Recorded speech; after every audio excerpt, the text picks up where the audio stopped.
It is important to recognize that the framework by itself does not have the authority over anyone's action. Rather, the framework's power will lie in the strength and effectiveness of its vision, rationale, approaches, and practices, its ability to inspire its readers to take action. You didn't inspire me. Commit resources, encourage all who read it to... You didn't encourage anything! Oh my gosh!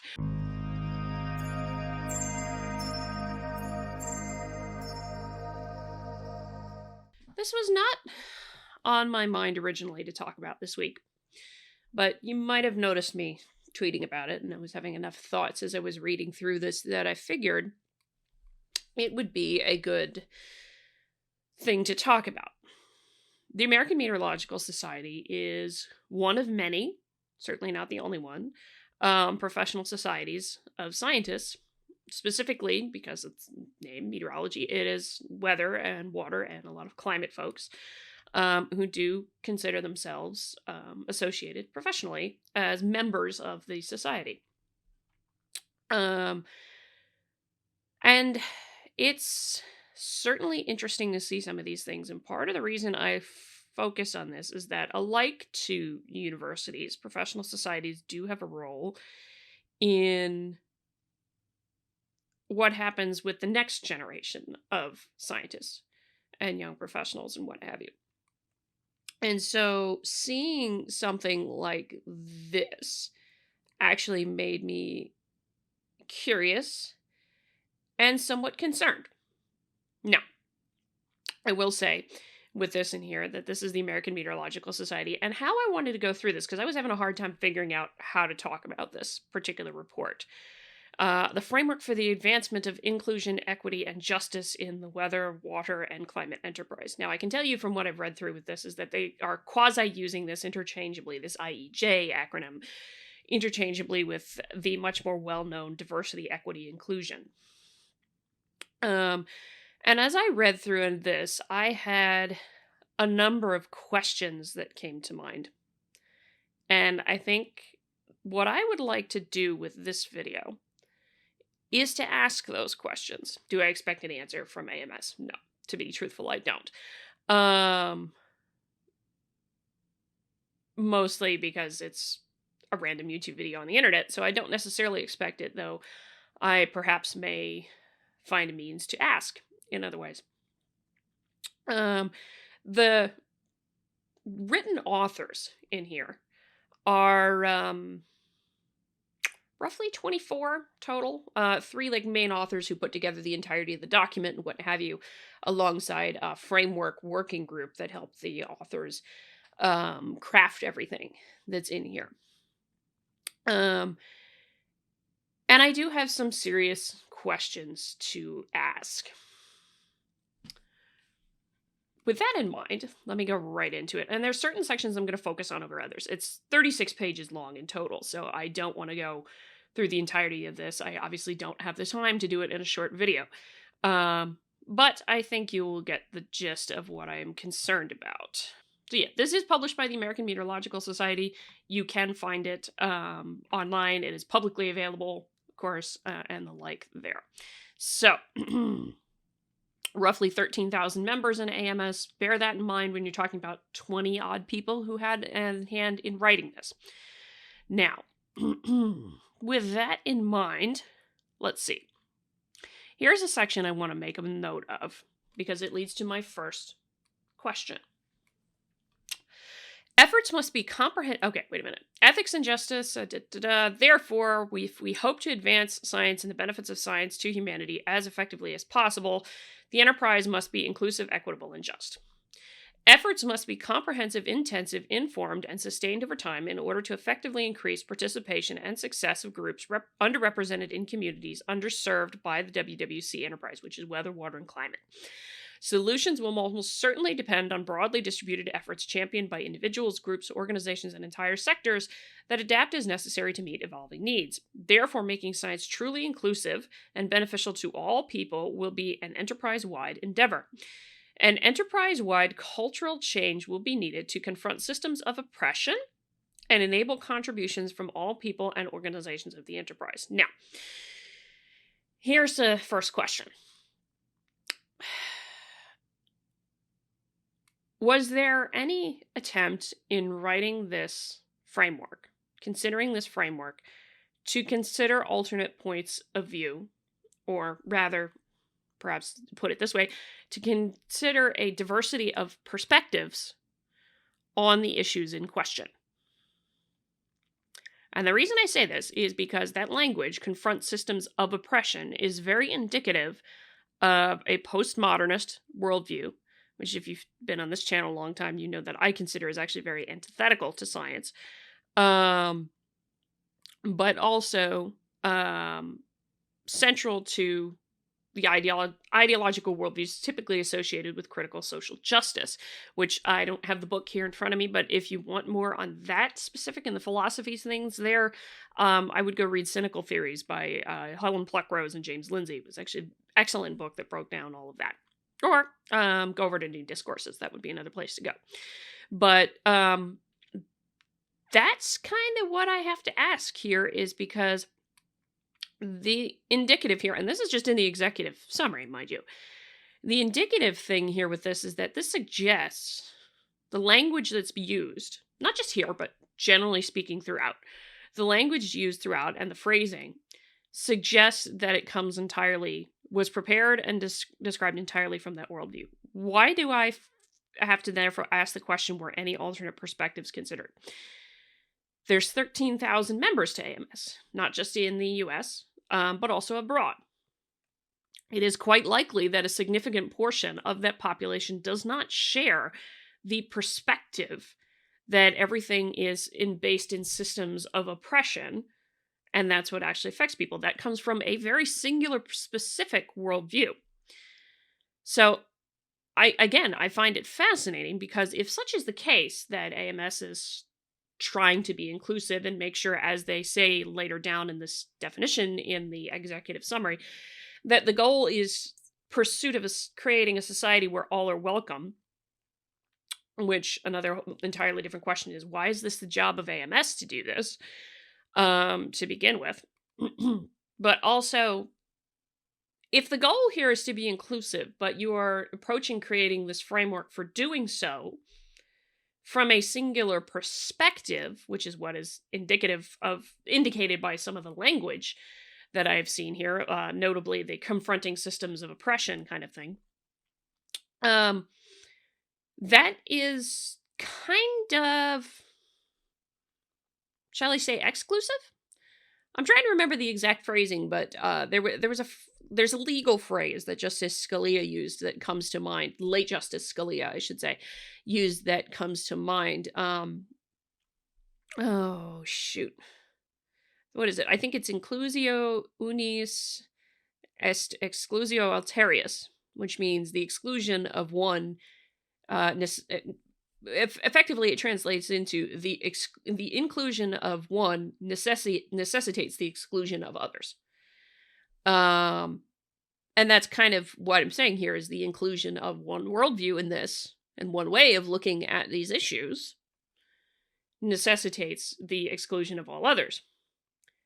I don't think they necessarily created this with the community in mind, and pardon the cat behind me, with the community of scientists in mind. And so I bring this up because, I've said it many times, I do very much agree with the notion that if you're going to be getting at the pursuit of the truth, which is what the process of science is about, pursuing the truth with respect to our particular questions, you must have, I don't want to use the word inclusive, but you must have divergent viewpoints. So if you're going to bring in more divergent viewpoints, tell me why they were not considered in the framework of this article, at least to the best of what I can, this framework report, there we go, to the best of what I can tell. Let me go down here further. This is their definitions section. Here's the definition I'm quite curious about. Oh, and to the vein of my last question, actually, in their longer definition, this is something I notice is a little squirrely, and I don't like it, and it seems somewhat sneaky for this to be done. I don't know the reason why, so I'm trying not to ascribe motive here, but The definitions given in the full document are not the same as the definitions in the executive summary. Now, I can understand doing that from the perspective of you don't want an executive summary to be just as long. But at the same time, some of these definitions actually very much different from what's actually in the executive summary. But in the vein of inclusion here, were they actually inclusive in the worldviews they considered when they put together this framework? In that vein, okay, inclusion means all participants feel they can bring their full and authentic selves to any space within the enterprise without pressure to assimilate to any dominant culture. Was that line considered when this was put together, when there was a lack of different perspectives? Or there seems to have been a lack of different perspectives that are considered. And I do mean very different, like fundamentally different, like folks who don't think the world is about systems of oppression. I find it highly unlikely that that's the case, just from what I've read all the way through this.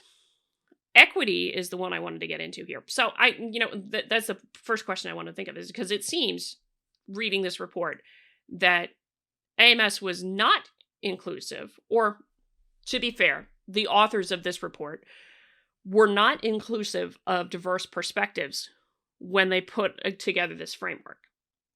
So in their attempt to pursue a framework for increasing inclusion, they were actually quite exclusive, at least so far as I can tell. This is the other one. Equity is the fair opportunity for all people to benefit from and contribute to the insights, applications, and service of the enterprise. Here's the interesting part. Equity seeks equal outcomes for all people while acknowledging that because not everyone has the same needs or starts in equal footing, equal outcomes are not necessarily the same as equal treatment. As such, an equitable enterprise supports people and organizations with what they individually need to be successful. First off, for the record, in the executive summary, the definition that is provided in the executive summary is only that first sentence, which is the fair opportunity. First question I have is define fair in all this. Second question I have, does AMS presume that opportunity and outcome are the same thing?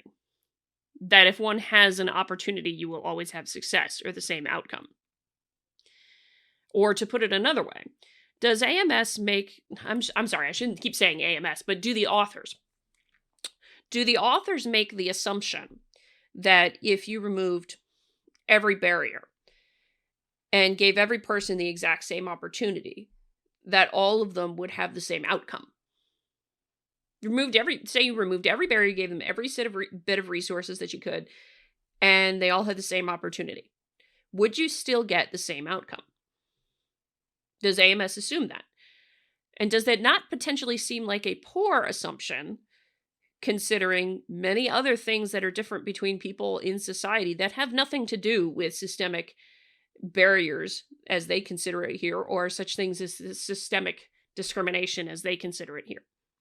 There's many other things going on in societies and cultures and what have you that don't necessarily mean you're going to get equal outcomes between individuals, even if you gave them exactly the same amount of resources and the exact same opportunity. That's not necessarily so. And yet it seems that AMS is far more interested in equal outcomes, when it seems quite foolish here, perhaps, to presume that you will get equal outcomes if you provide all the same resources and you have the same level of treatment. There's other aspects to this that I get annoyed with, but I'm going to encourage you all to read this because it is publicly available, and I will provide a link for you in the description.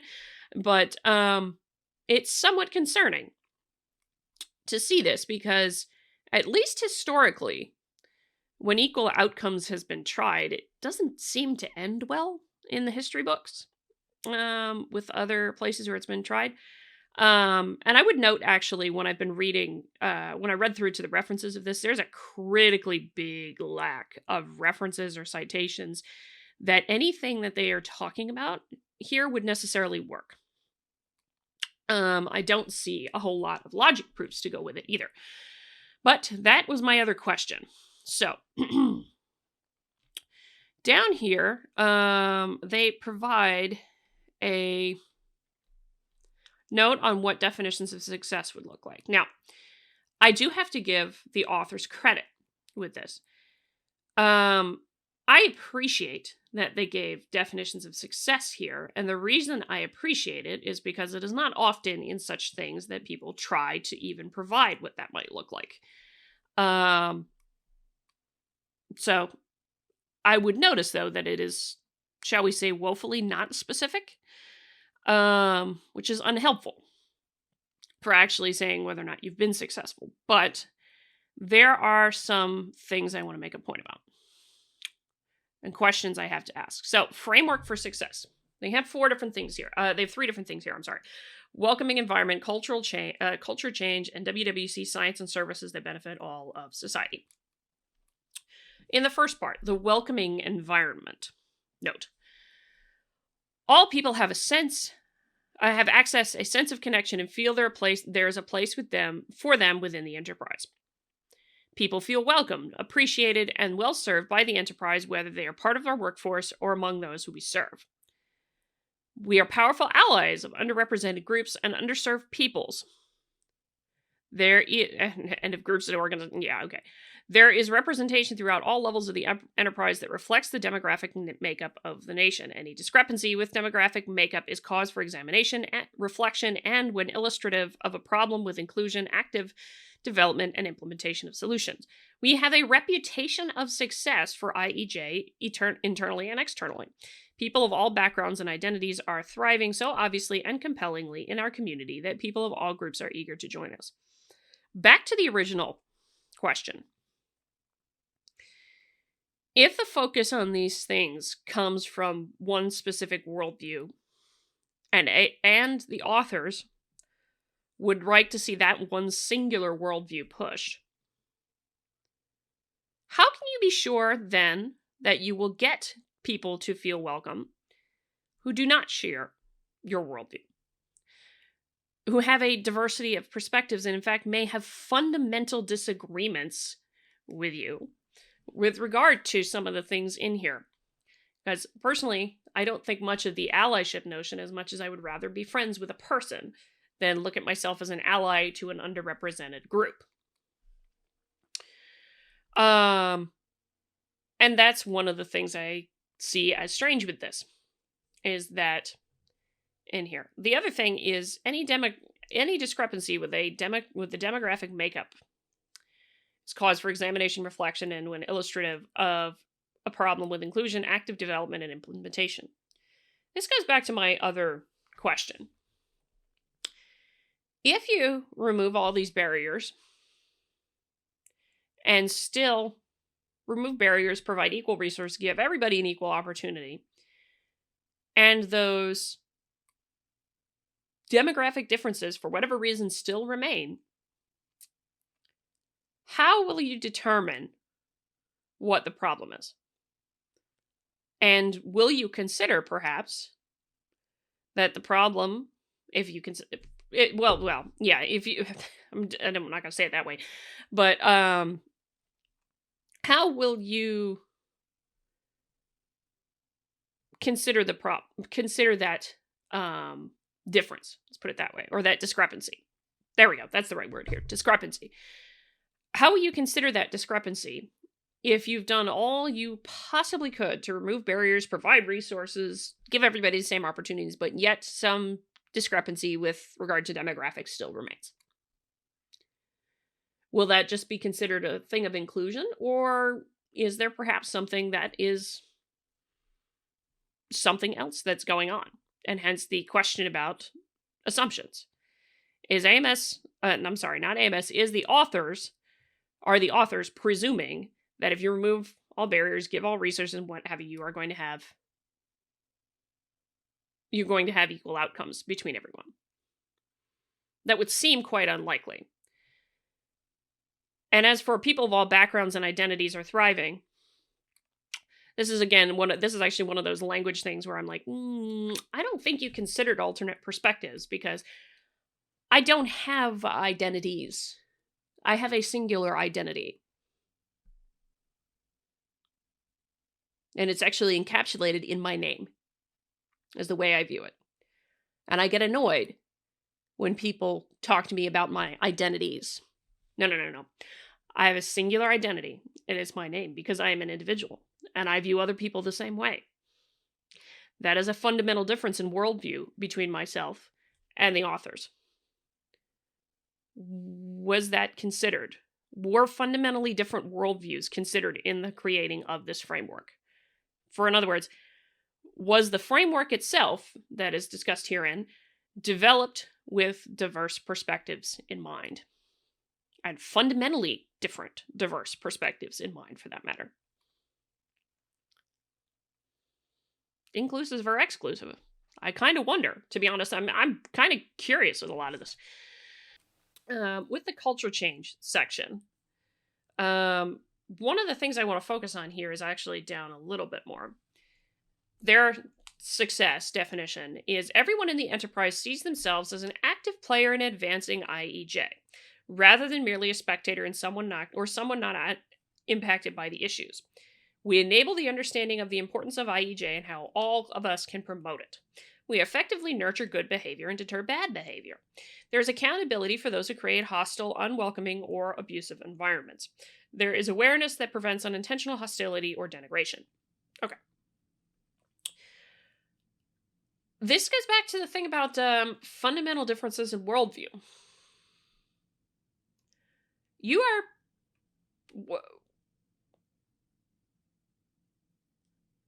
would think here there would be some discussion of maybe not everybody has this definition of equity. Maybe not everybody has this definition of inclusion. Maybe not everybody thinks of the world as systems of oppression. And maybe we should actually be considering that. In the same vein, because of those fundamental differences and diverse perspectives that seem to have been ignored by the authors crafting this framework, you have to recognize that no, not everyone is going to think that IEJ, as you have defined it, is important. You have not given me very clearly here a good reason why this is important as you've defined it. And there's also been very little citations here. And I think there's like 10 or 11 citations at the end of this where there's something to say that this has actually worked. And I think you'd find it very hard to find any of that literature because, at least from what I could find, and I've done previous videos on this, there's not a whole lot of initiatives related to DEI that have been very successful, at least from what I could find, in terms of the metrics that matter. Not how people feel necessarily, but in representation makeups and getting more people into a particular discipline and things like that. So that's kind of why I wonder whether or not they considered this. And, you know, we enable the understanding. Here's the thing. If I am a meteorologist, I'm a climate scientist, but if I, as a climate scientist, spend all my time dealing with climate models and projections or whatever it is a person might be doing, why would I see myself as an active player in something like that? Why would I want to be spending time that I could be spending on doing research, perhaps employing different people, lots of people, students, giving them their start? Why would I be spending my time on this necessarily if I could actually be doing something in teaching and training students and young professionals? So I'm sorry, probably one of the biggest problems I have with this whole document is that it is quite evident to me from the language, from the choice of concepts, from the words about systems of oppression and looking at everything that way, is that the entirety of this document, the entirety of this framework was crafted from a singular perspective that did not take into account any diverse perspectives. So, in the irony of it is that in the aim of being inclusive, they were actually very exclusive in creating this document. They were very exclusive. And it's a shame truthfully. I expected better. But here's some things. You know, there's a lot more to this, and I'm not going to ramble on too much longer because I do want to leave you all to have a fun time looking at this document. But there's one thing I wanted to go down to at the end, because in the appendix, oh yeah, here it is. References, by the way. 1, 2, 3, 4, 5, 6, 7, 8, 9, 10, 11. 11 total references. Let's see. So this is the IEJ working group that was tasked with coming up with this report, right?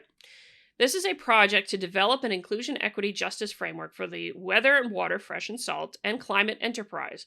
The breadth of representation in the working group will help ensure the framework is a compelling vision for the enterprise and provides the expertise, guidance, and insights everyone needs to advance IEJ. I think I'm going to tell you right now, you failed at that point. The goal is to create a framework that can be applied at all scales of an organization, from individuals and small groups to institutions, sectors, and the enterprise itself. Our hope is that those who read the framework will come away with a sense of ownership, responsibility, and accountability for the advancement of IEJ. You didn't account for diverse perspectives, and you were really expecting that? Just saying. A strong desire to advance IEJ, commitment to advancing IEJ through all aspects of their professional lives, the ability to help advance IEJ at any scale of organization, a shared understanding of challenges and opportunities. Frankly, I've read this all the way through, and I obviously didn't get the chance to talk about this all the way through this video, because this would be a very long video otherwise. I didn't get any of that. And admittedly, I'm not super friendly to this anyway, because you approached it from a worldview that I have fundamental disagreements with. Which, again, the language and the phrasing and what have you says that although they claim to have breadth of representation, which I have no idea what you mean by the breadth of the representation. That would actually have been helpful to know. But you did not have any real representation. And I mean that in the sense that there was not very much representation of people who have very different perspectives from those in those working group. Because it sounds like everybody came into this, at least from what I can read. I could be very fundamentally wrong. Honest to goodness, I could be very, very wrong.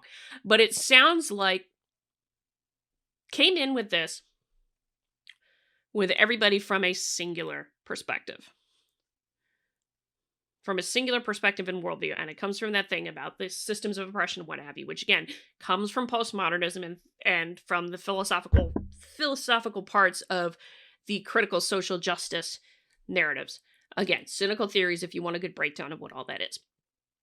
But that is a very common theme amongst those kinds of approaches.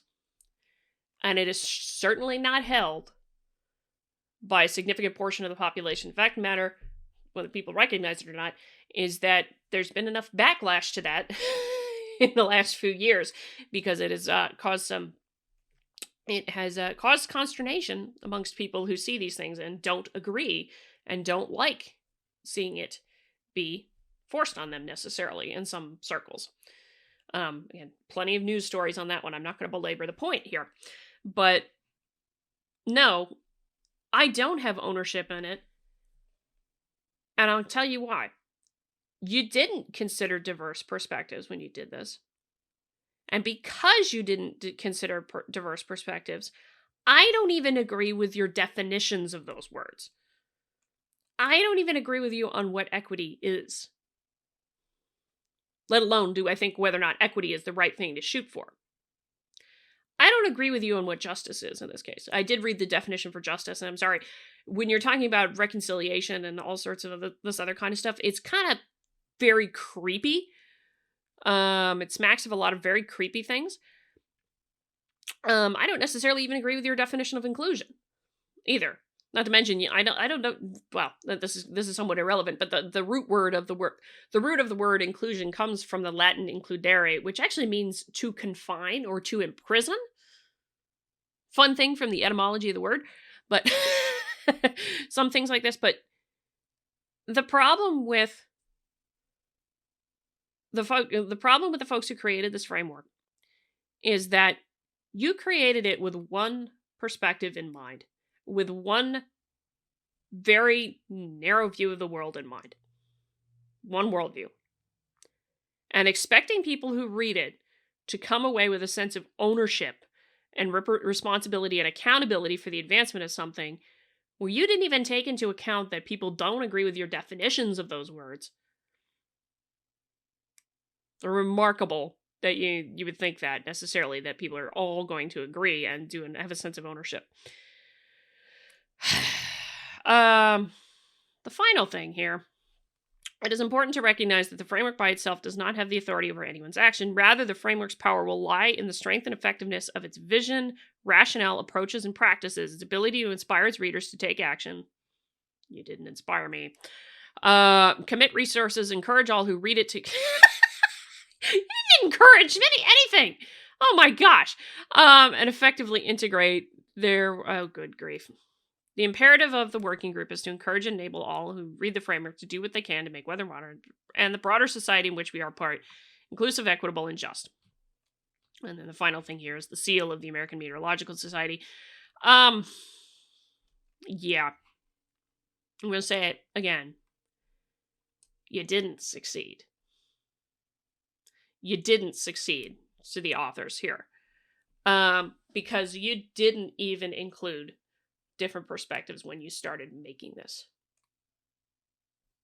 You came at this from one very singular perspective and worldview, from what I could read and from everything I could find. Because I don't even agree with you on the definition of the equity. Equal opportunity? Sure.